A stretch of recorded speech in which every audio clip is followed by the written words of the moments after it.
Hello दोस्तों, स्वागत है जीके विक्रम स्टडी में आप सबका। दोस्तों, आज के इस वीडियो में देखेंगे जीव विज्ञान यानी कि बायोलॉजी से संबंधित टॉप 30 क्वेश्चन जो आपके एग्जाम में पूछे जाएंगे दोस्तों। तो चलिए आज के इस वीडियो को शुरू करते हैं बिना विलंब किए हुए। पहला क्वेश्चन है, निम्न में से कौन सा पशु अपना लिंग बदल सकता है? बताइए दोस्तों, अगर किसी भी क्वेश्चन का आंसर आप लोग पहले से जानते होंगे तो कमेंट करके बताइएगा। तो निम्न में से कौन सा पशु अपना लिंग बदल सकता है? तो इसका आंसर क्या होगा दोस्तों? ऑप्शन ए होगा घेंगा। घोंगा जो है ये अपना लिंग बदल सकता है। चलिए आगे बढ़ते हैं। अगला प्रश्न है कि पीनियल ग्रंथि कहाँ स्थित होती है? पीनियल ग्रंथि कहाँ होती है दोस्तों? तो ये होता है मस्तिष्क में, यानी कि दूसरे क्वेश्चन का आंसर इसका डी होगा। अगला प्रश्न है कि पौधों में कौन सा ऊतक जल का संवहन करता है? तो पौधों में कौन सा जो ऊतक है जल का संवहन करता है? तो जाइलम। जाइलम इसका आंसर होगा, ए इसका आंसर हो जाएगा। अगला प्रश्न है कि रेजिन क्या है? रेजिन एक क्या कहलाता है दोस्तों? तो ये मैलवेयर कहलाता है। रेजिन एक मैलवेयर है।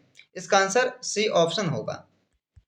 अगला प्रश्न है, हरित ग्रंथियां किससे संबंधित हैं?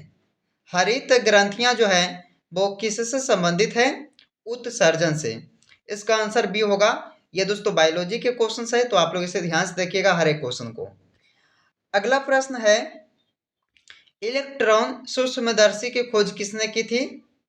इलेक्ट्रॉन सूक्ष्मदर्शी की जो खोज है दोस्तों किसने की थी? आंसर इसका ए होगा, नॉल तथा अस्का ने। किसने? नॉल तथा अस्का ने इलेक्ट्रॉन सूक्ष्मदर्शी की खोज किए थे। अगला प्रश्न है, कृत्रिम गर्भाधान के लिए सांड के वीर्य को किसमें सुरक्षित रखते हैं? तो कृत्रिम जो गर्भाधान के लिए दोस्तों सांड का जो वीर्य होता है उसमें किसमें सुरक्षित उसे रखते हैं? तो द्रव नाइट्रोजन में। इसका आंसर बी होगा 7 नंबर क्वेश्चन का। आगे बढ़ते हैं। अगले प्रश्न में पूछा है, भारी जल का रासायनिक नाम क्या है? भारी जल का रासायनिक नाम क्या है? Deuterium oxide. इसका आंसर बी होगा, ड्यूटेरियम ऑक्साइड जो भारी जल का रासायनिक नाम है। अगला प्रश्न है, किस पोषक तत्व का सर्वप्रथम मुंह से पाचन होता है? तो किस पोषक तत्व का सर्वप्रथम मुंह से पाचन होता है? तो दोस्तों कार्बोहाइड्रेट का। यानी कि इसका आंसर डी सही होगा। अगला प्रश्न है कि पादप कोशिकाओं का सबसे बाहरी आवरण क्या कहलाता है? तो पादप कोशिकाओं का सबसे बाहरी आवरण कहलाता दोस्तों कोशिका भित्ति। इसका आंसर बी होगा, याद रखना है। चलिए आगे बढ़ते हैं। सबसे अधिक गुणसूत्र किसमें पाए जाते हैं? दोस्तों सबसे अधिक गुणसूत्र किसमें पाए जाते हैं? इसका आंसर होगा डी, टेरिडोफाइटस में। कहाँ दोस्तों? टेरिडोफाइटस में ये जो है सबसे अधिक गुणसूत्र पाए जाते हैं। अगला प्रश्न है, नींबू का डायबैक रोग किसके कारण होता है? तो नींबू का डायबैक रोग किसके कारण होता है दोस्तों? तो चलिए इसका आंसर होगा सी, तांबा की कमी से। यानी कि तांबे की कमी से यह नींबू का डायबैक रोग होता है। अगला क्वेश्चन है, समुद्री चूहिया किसे कहा जाता है? समुद्री चूहिया किसे कहा जाता है? आंसर होगा दोस्तों सी, काइटिन को। काइटिन को कहा जाता है समुद्री चूहिया। आगे बढ़ते हैं। मानव शरीर की सबसे छोटी हड्डी कौन सी है? मानव शरीर की सबसे छोटी हड्डी कौन सी है? अस्टेपिज। क्या दोस्तों? अस्टेपिज जो मानव शरीर की सबसे छोटी हड्डी कहलाती है। अगला प्रश्न है, स्वप्नों का अध्ययन क्या कहलाता है? स्वप्नों का अध्ययन कहलाता दोस्तों क्या? ऑनिरोलॉजी। क्या कहलाता है? ऑनिरोलॉजी। यानी कि इसका आंसर डी होगा 15 नंबर क्वेश्चन का। चलिए आगे बढ़ते हैं। रक्त परिवहन की खोज किसने की थी? रक्त परिवहन की खोज किसने किया था? विलियम हार्वे ने। इसका आंसर दोस्तों ऑप्शन ए होगा, विलियम हार्वे द्वारा रक्त परिवहन की खोज किया गया था। आगे बढ़ते हैं। पहले प्रकाश की गति को किसने मापा था? पहले प्रकाश की गति को किसने मापा था? तो आंसर होगा दोस्तों ओलस लोमर, यानी कि इसका डी आंसर होगा। ओलस लोमर जो है यह पहले प्रकाश की गति को मापा था। चलिए दोस्तों आगे बढ़ते हैं कि आलू का खाने योग्य भाग होता है। दोस्तों आलू का जो खाने योग्य भाग होता है वो कौन सा होता है? तना। तना को दोस्तों खाते हैं आलू का। आगे बढ़ते हैं, सागरीय खरपतवार किसका महत्वपूर्ण स्रोत है? सागरीय खरपतवार किसका महत्वपूर्ण स्रोत है?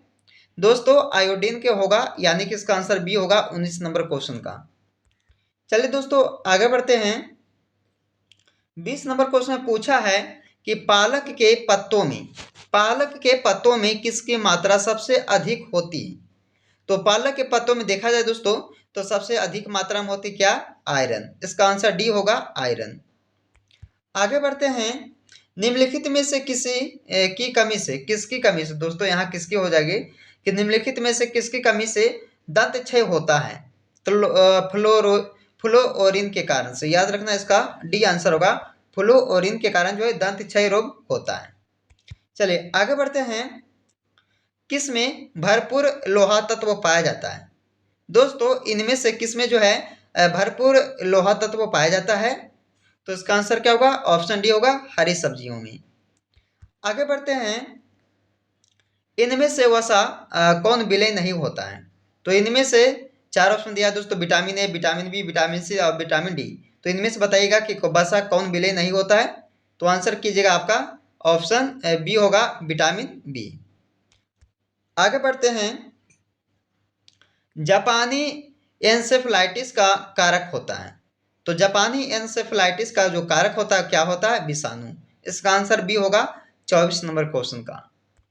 चलिए दोस्तों आगे बढ़ते हैं, किस तत्व की कमी के कारण घेंगा रोग होता है? बताइएगा कि कौन से तत्व की कमी के कारण घेंगा रोग होता है दोस्तों? तो आयोडीन की कमी से।